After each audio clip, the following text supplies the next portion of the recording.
Vamos conversar hoje em Informática para Concursos sobre o Linux, um sistema operacional que tem algumas características especiais que aparecem, são recorrentes em prova, ok? Vamos trabalhar as principais características do Linux. Dá uma olhada aqui comigo. O Linux, denominado aqui originalmente de GNU Linux, ele é um software livre. Pessoal, tem aqui no canal, na playlist de Informática para Concursos, a respeito da diferença entre software livre e software proprietário. Aqui eu vou dar uma pincelada trazendo mais a sardinha para o lado do Linux, ok? Mas você precisa saber o que é um software livre e o que é um software proprietário. E tem essa aula no canal. Se não viu, dá uma olhada lá. O software livre, ele tem livre distribuição. Tranquilo? Eu posso distribuir várias cópias sem cobrar, inclusive. Posso cobrar, eu vou cobrar a cópia. Por exemplo, se eu copiar em um CD e quiser vender para um colega, eu estou cobrando esse trabalho que eu tive de colocar o CD na minha máquina, comprar aquele CD, transportar até ele. Então, eu posso cobrar, mas também posso não cobrar. A distribuição é livre, isso é liberdade de distribuição. Não vou aprofundar tanto, acabei aprofundando um pouco. Mas continuando, o código-fonte, ele é aberto, tá? E isso tem um sinônimo, que é copyleft. Código-fonte ser aberto significa o segredinho do programa está ali. Eu posso alterar esse programa, ok? Essa aqui é a palavra-chave do Linux. Por isso que ele é cobrado em provas de concurso. Por quê? Os órgãos públicos, até os entes federados, né? União, Estado, DF, município, com os seus órgãos, eles têm necessidades específicas. Às vezes, uma necessidade que eu tenho no Rio de Janeiro, eu não tenho no Distrito Federal, por exemplo. Então, o que vai acontecer? Se eu tiver ali no meu órgão, vamos supor que seja um órgão de polícia, uma necessidade X, eu posso pegar o Linux e adaptar a essa necessidade X, diferentemente do Windows, que é mais limitado nessa parte devido ao fato de ser um software proprietário, ok? Às vezes lá em Brasília, lá no Distrito Federal eu tenho a necessidade X e no Rio de Janeiro eu tenho a necessidade Y. O Linux permite isso, porque o seu código-fonte é aberto. Eu posso estar alterando algumas características ali do programa. Tranquilo? Continuando. Kernel e programas. A estrutura do meu Linux. O kernel, ele é o núcleo do sistema, ok? E dentro dele ali eu vou ter instruções de funcionamento desse sistema. E também vou ter, assim, na parte mais, digamos, tangível, que o usuário, inclusive, tem certa utilidade aqui, só que é um lance um pouco mais, digamos assim, aprofundado e que cai em prova, são os comandos de texto. Você pode fazer aqui uma analogia lá ao CMD do Windows, que você pode digitar, por exemplo, ipconfig, vai aparecer aquelas configurações lá da rede. É basicamente isso aqui que eu estou querendo dizer para você. Por quê? Essa interface aqui é uma interface shell. O que significa ser uma interface shell? Nesse caso aqui que eu estou trabalhando. É uma interface escrita, ok? Diferentemente da IGA, que é a interface gráfica amigável, a qual você está mais acostumado, ok? Por exemplo, seu celular é em IGA, você vai clicando no íconezinho do Facebook, do YouTube, arrastando uma barra. Aqui não, o shell, você vai digitando e aparece um monte de texto lá. E nós temos comandos de texto, que em um momento oportuno eu vou trazer para vocês uma lista com os principais, explicando o que eles são, mas já trouxe um exemplo para a gente, que é o mkdir, o comando mkdir. Ele cria um novo diretório, ok? Já é uma curiosidade e que cai em prova você já está ciente. Mas em uma hora oportuna eu vou trazer uma lista, digamos assim, das principais funções ali, dos principais comandos de texto, que são essenciais, são muito importantes. Tranquilo, vamos lá. Atualizações aqui, eu estou falando das versões e distribuições. Tem diferença. O que é uma versão e o que é uma distribuição? Veja bem, uma versão, ela é basicamente como se fosse uma atualização de uma distribuição. Complicou? Não complicou não, veja bem.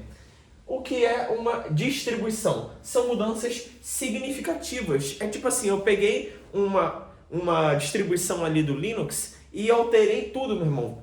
Virei de cabeça para baixo. Eu estou criando uma nova distribuição, ok? Mas e se eu só dei uma modificada ali e melhorei uma coisinha ou outra? Eu dei uma atualização nela. Então eu estou fazendo uma nova versão. Veja bem, Linux Conectiva e Linux Ubuntu, eles são diferentes distribuições, ok? Agora, o Linux Ubuntu 1.0 e o Linux Ubuntu 2.0, eles são diferentes versões, maravilha? Mais exemplos aqui pra gente de distribuições. A distribuição Mandrake, SUSE, Red Hat, Kurumin. Detalhe, eu tenho infinitas distribuições. Por quê? Porque o código-fonte é aberto. Eu posso sempre estar criando novas. Inclusive, isso é o fato. Esse é o fato. São criadas novas distribuições. Mas essas daqui, as quais eu citei, são as principais, aquelas que você precisa, pelo menos, conhecer aqui o nome para mandar bem na prova. Tranquilo? Interface gráfica amigável. Observe o seguinte. Interface gráfica amigável é diferente de versão e distribuição. Ela está fazendo um confronto aqui com os comandos de texto, com a interface shell, ok? A interface gráfica amigável, ela pode ser, claro, existem outras, o sistema ele está ali sempre em adaptação devido ao fato de ser um software livre, mas as principais para a gente aqui são o KDE e o GNOME, ok? Que predominantemente estão inseridas aqui nessas distribuições, ok? O que é interface gráfica amigável? Como eu estava comentando com vocês, a interface gráfica amigável é assim como no seu celular, no seu smartphone, como no Windows, que você está lá e você abre uma janelinha que você arrasta para o lado, arrasta para cima, o famoso arrasta para cima, tudo isso é uma interface gráfica amigável, é fácil de mexer, ok? E essas interfaces elas recebem nome. Aqui para o nosso Linux, as principais são o KDE e o GNOME. Vamos lá. Isso daqui é muito importante, muito interessante. Muita gente não conhece e é recorrente em prova. A inicialização por mídia e por flash. Veja bem, já começa com uma observação aqui. O Windows ele só vai rodar se ele for instalado no HD ou no SSD. Isso é bem natural, né? Mas por que o Linux ele consegue ser interessante em alguns casos? Porque, por exemplo, a distribuição Kurumin do Linux, eu consigo rodar ela apenas inserindo ali um CD, um DVD ou um Blu-ray naquela máquina, ok? Eu não preciso nem instalar naquela máquina, digamos assim. Não preciso colocar lá no HD, no SSD. Já a Ubuntu, eu posso trabalhar ela através da memória flash ou flash memory, que é nada mais nada menos que um pendrive. Eu posso colocar um pendrive e começar a utilizar o meu sistema operacional. Olha só que maneiro, que útil, que importante, ok? E é interessante até para questões de segurança também, tá? Beleza. Então essa que é a ideia. Esses camaradas aqui, ó, a distribuição. A distribuição Kurumin e Ubuntu, eles rodam inclusive nesses dispositivos. CD, DVD, Blu-ray, Flash Memory, que é o caso do pendrive, né? Que é aplicado ali à distribuição Ubuntu. Beleza? Continuando aqui para a gente encerrar essa aula. Veja bem, eu tenho aqui, coloquei uma comparação para vocês. Diretórios versus Case Sensitive. O que são os diretórios? Diretórios são locais ali do meu computador, certo? E Case Sensitive basicamente assim, se o sistema ele diferencia ou não as letras maiúsculas das minúsculas. Veja bem, quando eu falo em diretórios no Windows, os diretórios são livres. O que quer dizer isso?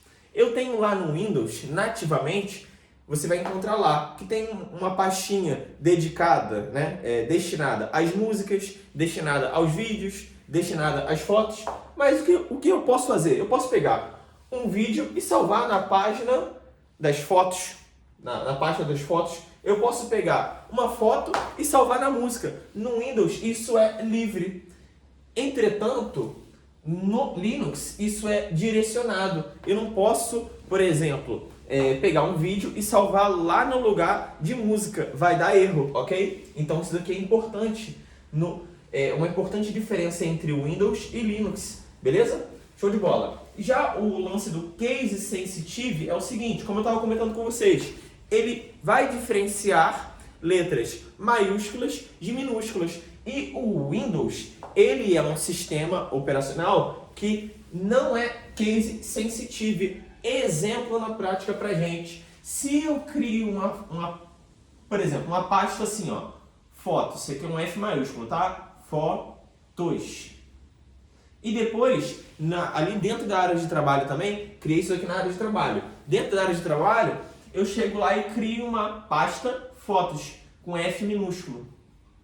Não será possível criar esta pasta aqui. Por quê? Criei essa aqui primeiro, tá? Vou criar essa daqui depois. Não será possível porque ela tem o mesmo nome desta pasta. E o sistema operacional não faz essa diferenciação de maiúsculo para minúsculo. É como se fosse a mesma coisa, diferentemente do Linux. No Linux isso seria possível. Ok, pessoal? Então a gente fica por aqui. Vamos continuar aí na playlist, estudando a teoria, fazendo exercício, que é muito importante também. E quem gostar do trabalho, compartilha aí com os amigos para estar incentivando a gente a gravar mais aula. Um abraço.